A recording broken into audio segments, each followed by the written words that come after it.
வீட்டில் இருக்கும் வயதானவர்களை கவனித்துக் கொள்ள முடியவில்லையா? அவர்களுக்கு உதவியாளர்கள் தேவைப்படுகிறதா?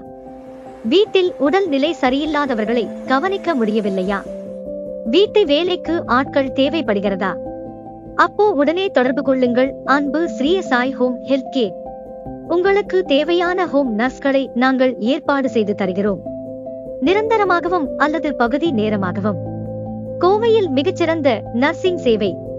படுக்கை நோயாளிகளை கவனித்துக் கொள்ள, அவர்களுக்கு உதவ, குழந்தைகளை கவனித்துக் கொள்ள, அவர்களை பராமரிக்க, வயதானவர்களை பார்த்துக் கொள்ள, அவர்களுக்கு உதவி செய்ய சிறந்த முறையில் தேர்ச்சி பெற்ற அனுபவம் வாய்ந்த நர்ஸ்களை நாங்கள் ஏற்பாடு செய்து தருகிறோம். உடனே தொடர்பு கொள்ளுங்கள். Anbu Sri Sai home health care.